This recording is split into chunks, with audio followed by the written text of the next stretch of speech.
오늘은 결혼 10계명으로 시작해보려 합니다. 결혼하신 분들 가운데 혹시 결혼 10계명을 이렇게 가지고 계신 부부 가정이 있으신가요? 저희도 없는데 결혼 10계명이라고 해서 결혼하기 전이나 또는 결혼한 이후에 그렇게 10계명을 자기 부부 사이에 어떤 하나의 약속으로 삼아서 우리가 함께 이것을 지키면서 행복하게 사랑하며 살자라고 하는 10계명이 있습니다. 유명한 결혼 10계명은 그 최일도 목사님, 바퍼 목사님이 자기 이제 결혼 10계명인데, 첫 번째는 두 사람이 동시에 화내지 말라. 동시에 화내면 폭발하죠. 두 번째는 집에 불이 났을 때 외에는 고함 지르지 말라. 세 번째, 눈이 있어도 흠은 보지 말고 입은 있어도 실수를 말하지 말라. 참 어렵네요. 네 번째는 아내나 남편을 다른 사람과 비교하지 말라. 다섯 번째, 아픈 곳을 긁지 마라. 아픈 곳 긁으면 상처가 나죠. 여섯 번째, 분을 품고 침상에 들지 말라. 그러니까 자기 전에 분을 다 해결하라는 것이죠. 일곱 번째, 처음 사랑을 잊지 말라. 처음 사랑을 시작했을 때 그 사람과 나눴던 사랑을 잊지 말아라. 여덟 번째, 결코 상대방을 단념하지 마라. 포기하면 그때부터 결혼 생활은 이제 무미건조해지죠. 아홉 번째는 서로 숨기지 마라. 마지막 열 번째는 본래의 중매자이신 하나님을 따돌리지 마라. 그러니까 하나님 없이 두 사람 간의 문제로만 만들지 말라라는 것이죠. 이 결혼 10계명이 있습니다. 이것이 아니더라도 꼭 크리스천이 아니더라도 각자가 부부가 그래도 우리가 더 나은 서로 사랑하기 위한 약속 이렇게 해서 정하는 부부들이 있죠. 결혼 10계명은 결혼을 하기 위한 계명이 아니라 결혼 이후에 서로가 사랑하며 행복하게 살기 위해서 정하는 계명입니다. 마치 하나님이 이스라엘 백성에 주셨던 10계명도 그렇습니다.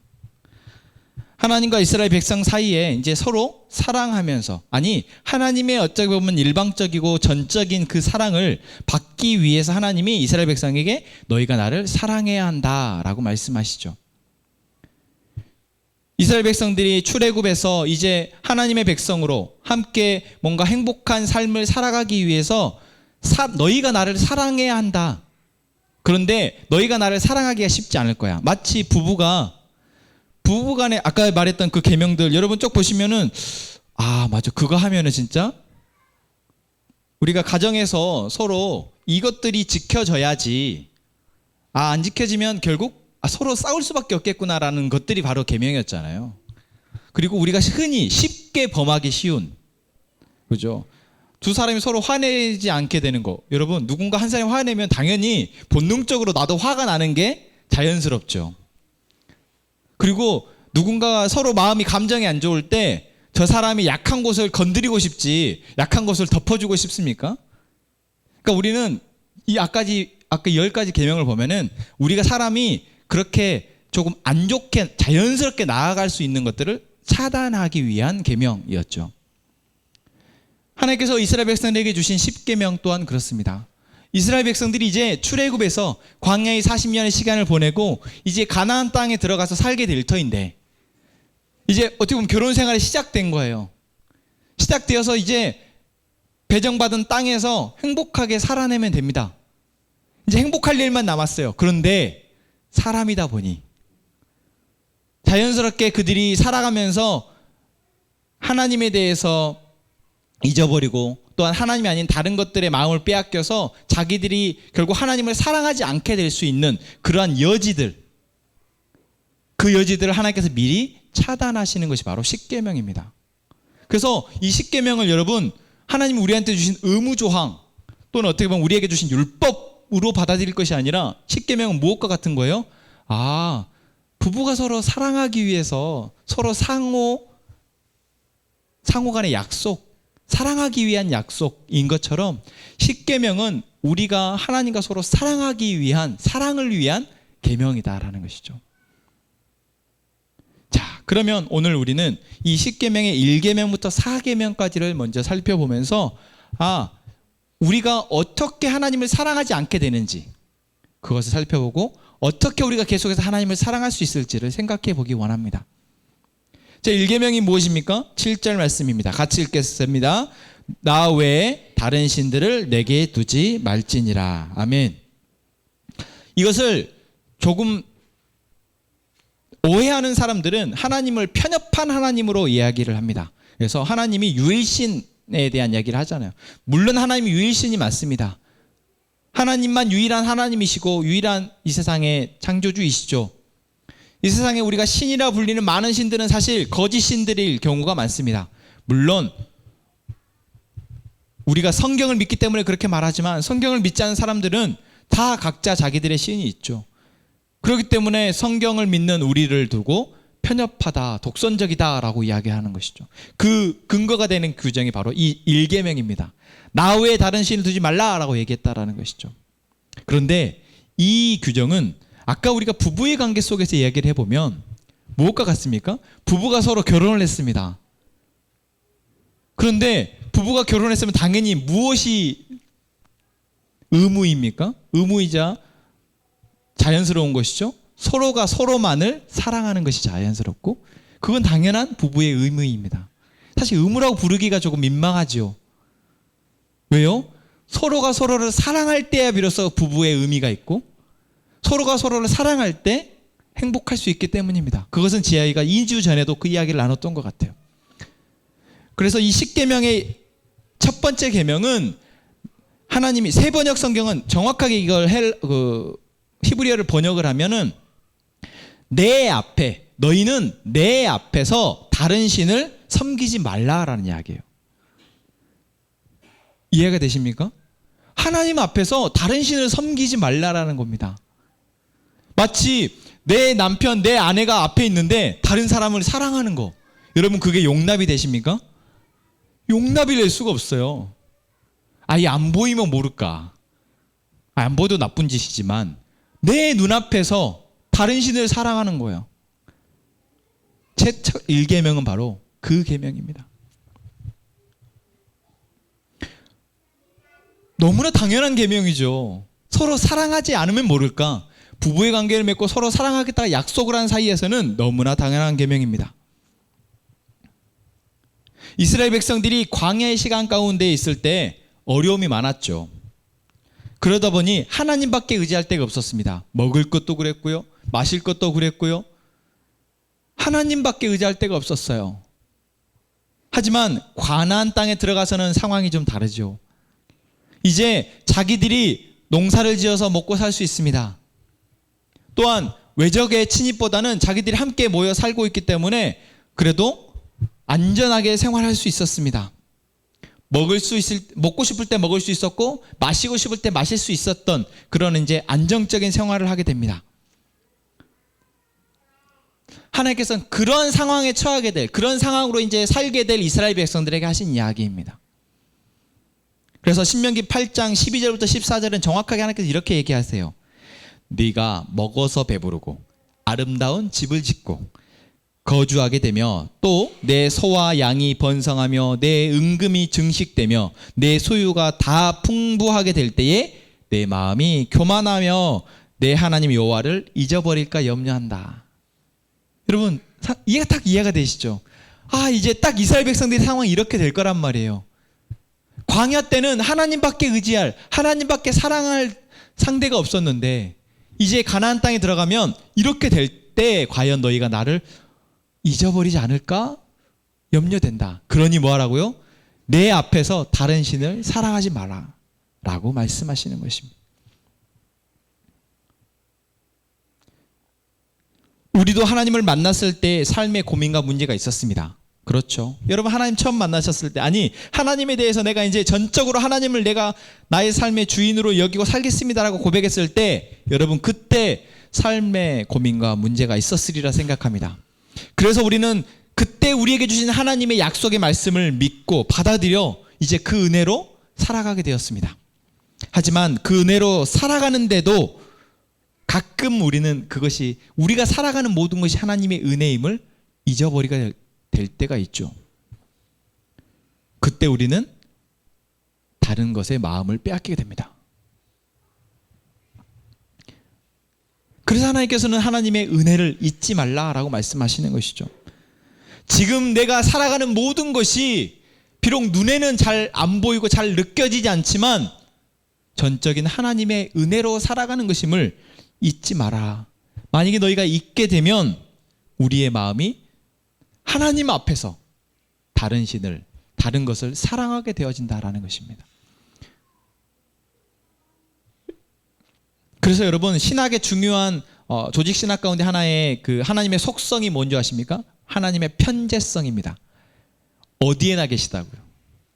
그러니까 어디에나 계시는 하나님을 우리가 잊어버릴 때, 하나님이 어디에나 계시는 이유가 무엇이겠습니까? 우리를 돕고 사랑하기 위해서이죠. 그래서 우리가 존재하고 우리가 누리고 있는 이 모든 것들은 하나님의 그 편재성 가운데에서 하나님의 능력으로, 하나님의 은혜로 살아가는 것인데, 그것을 우리가 잊어버리게 되어지면 우리는 멀쩡히 하나님이 눈 시퍼렇게 뜨고 우리를 바라보고 계시는데 그 앞에서 돈을 사랑하게 되고 쾌락을 사랑하게 되어지고, 또한 우리가 명예를, 또 지위를, 사람을, 또한 세상의 것들을 사랑하게 되어진다라는 것입니다. 그것을 의지하게 되어지는 것이죠. 아, 그것이 있어야 돼, 그것이 없으면 안 돼 라고 생각하게 되어진다라는 것입니다. 그래서 하나님은 가장 먼저 내 앞에서 다른 것을 사랑하지 않았으면 좋겠다. 그리고 성경에 보면 하나님께서 뭐라고 말씀하십니까? 나는 질투하는 하나님이다 라고 말씀하시죠.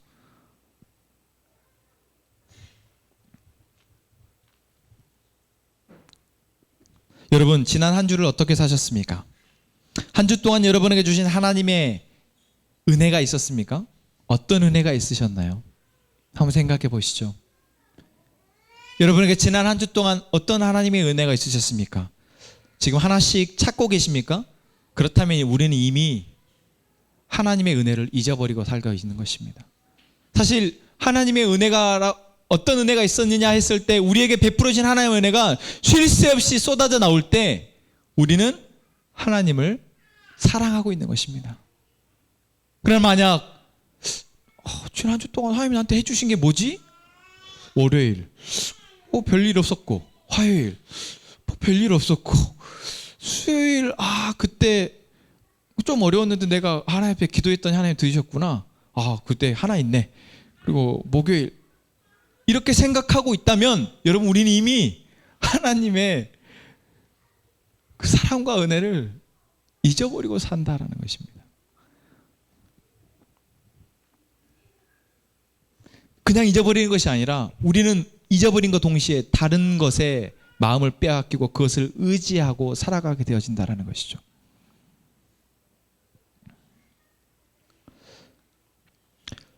여러분, 하나님께서 우리에게 제1계명, 이스라엘 백성들에게 주셨던 그 제1계명은 우리에게도 동일하게 주신 것입니다. 우리가 예수 그리스도를 내 삶의 주인으로, 내 삶의 주인으로 여기고 이제 하나님을 아버지로 여기며 살아가기로 결정한 그 순간, 우리는 하나님과 서로 사랑하기로 약속한 것입니다. 그런데 우리가 감히 어떻게 하나님 앞에서 다른 사람을, 다른 존재를, 다른 것을 사랑할 수 있겠습니까? 그리고 우리가 그렇게 되는 순간 우리는 하나님의 은혜에서 멀어져 버리게 될 것입니다. 그 어떤 것도 하나님과 우리 사이에 없기를 간절히 바랍니다. 두 번째 계명은 무엇입니까?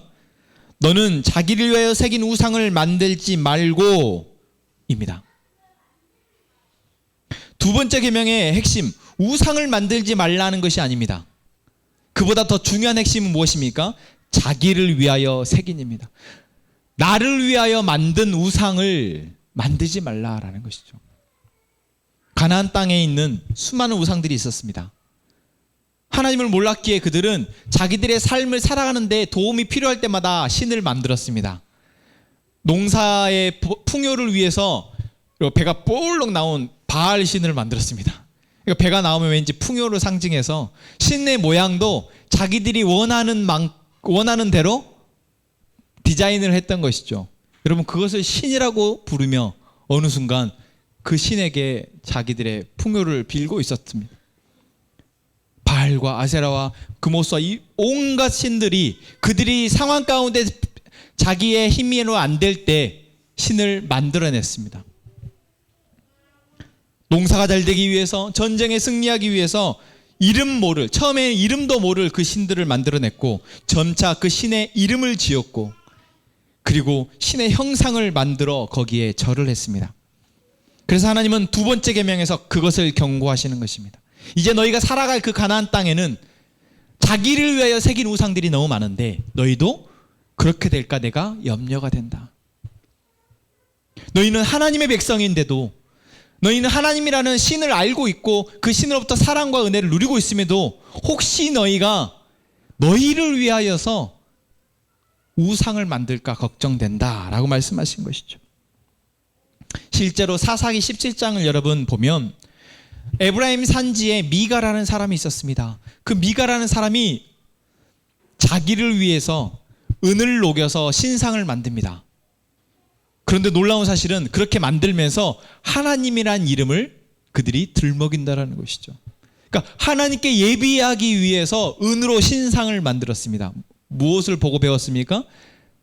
가나안 땅의 사람들을 보고 배운 것입니다. 하나님은 절대 만들지 말라고 명령하셨는데 자기를 위해서 만듭니다. 심지어 자기 집안에 신당을 차려놓고 거기서 더 나아가 지나가던 레위인 제사장, 레위인 한 사람을 붙들어서 야, 너 지금부터 오늘부터 내가 돈을 줄 테니 우리 집 제사장 해라. 그래서 우리 집을 위해서 기도해라 라고 합니다. 이게 바로 사사시대에 있었던 종교적인 타락이었습니다. 하나님이라는 존재를 자기를 위하여서 사용하는 것이죠. 이 시대는 어떻습니까? 하나님을 믿는다면서도 하나님의 뜻을 묻고 그 뜻대로 살기 위해서 예배하고 기도하기보다 자기를 위해서, 자기를 위하여서 예배하고 자기를 위해서 기도하고 있는 그리스도인들이 있습니다. 사실 그들은 교회가 그렇게 만들었죠. 아니, 목회자들이 그렇게 만들었습니다. 그렇게 믿는 거라고. 하나님은 그렇게 너희를 위하여서 믿는 거라고 가르쳤던 것이죠.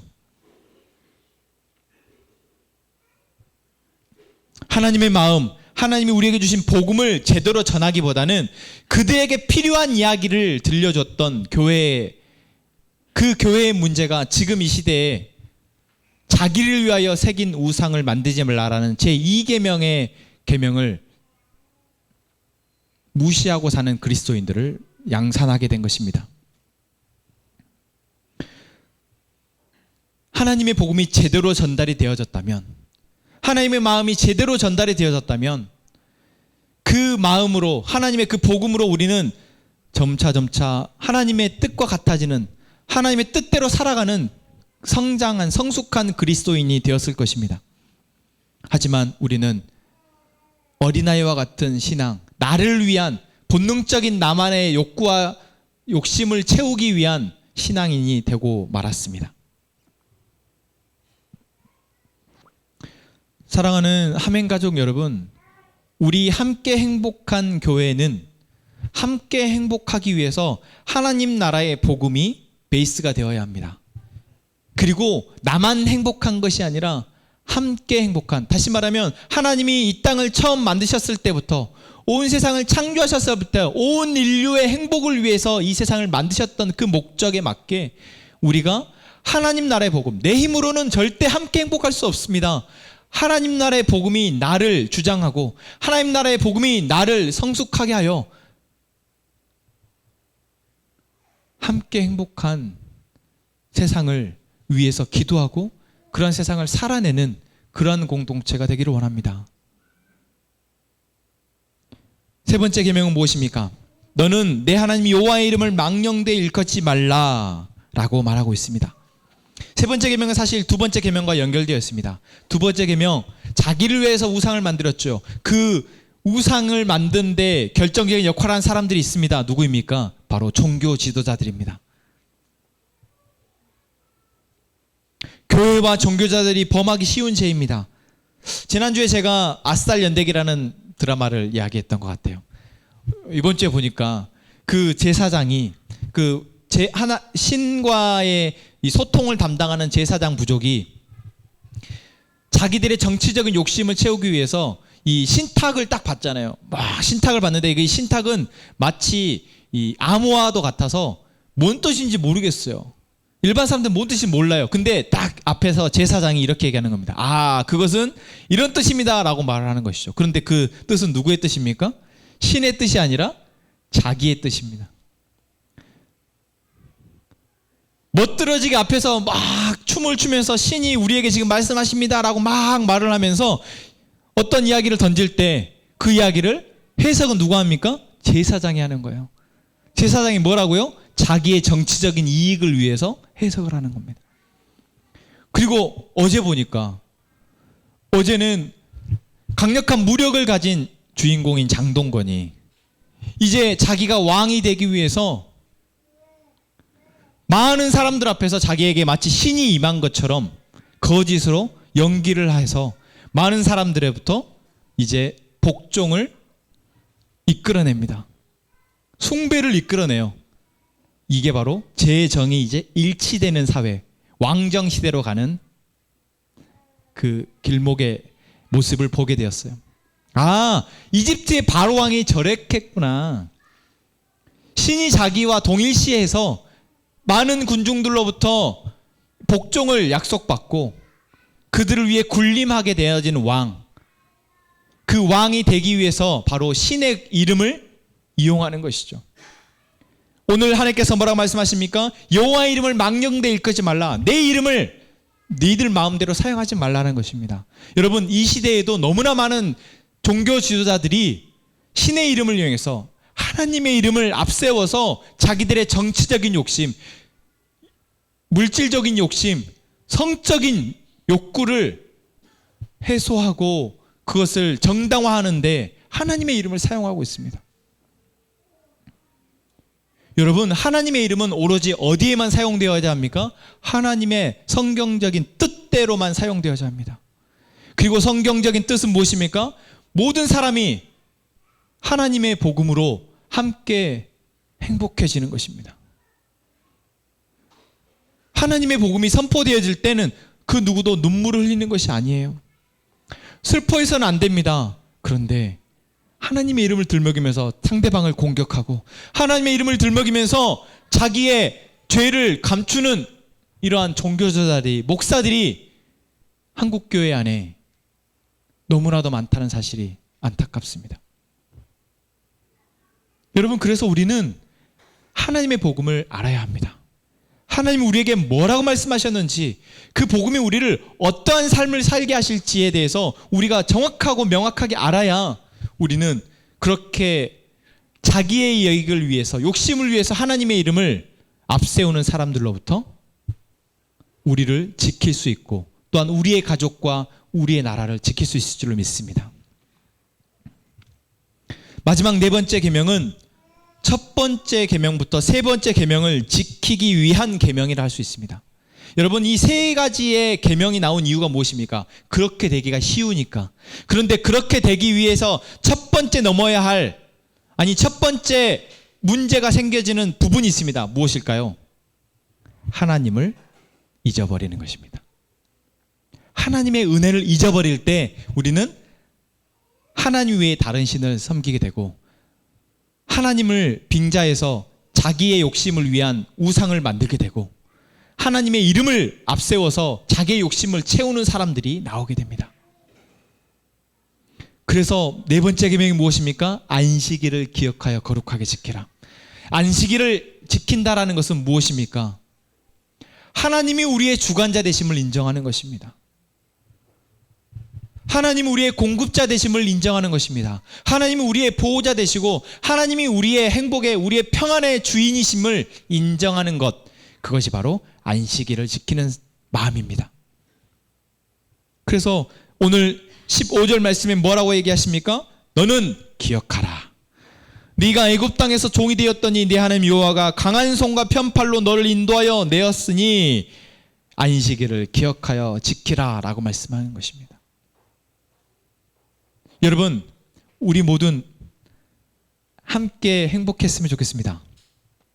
이 함께 행복하다라는 것은 우리의 힘이나 우리의 계획이 아니라, 우리의 방법, 세상적인 방법이 아니라 오로지 하나님 나라의 복음이, 하나님이 우리에게 주신 그 복음이 우리 안에서 우리로 하여금 그 복음이 살아내게 되어질 때 가능한 것인 줄로 믿습니다.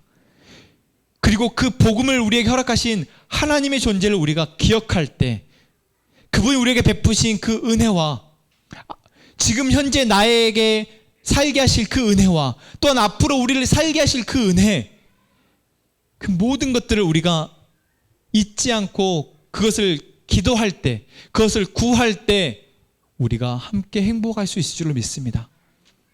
여러분, 하나님 우리에게 주신 말씀들, 말씀을 봐라, 주의를 지켜라, 뭐 해라, 하나님 주신 그 모든 말씀들은 하나님이 우리와 서로 사랑하기 위해서 주신 사랑의 계명. 그래서 이것은 의무가 아니라 특권임을 우리가 잊지 않았으면 좋겠습니다. 결혼하지 않은 사람에게는 사랑의 특권이 없어요. 하나님이 우리와 감히 우리의 죄 많은 우리와 함께 하나님이 혼인하시기로 하나님께서 약속하셨기에 우리가 하나님을 사랑할 수 있게 되어졌습니다. 여러분, 그 사실을 잊지 않으시고 의무가 아닌 특권으로 사랑하기를 간절히 권면드립니다. 이 시간 우리 함께 찬양하겠습니다.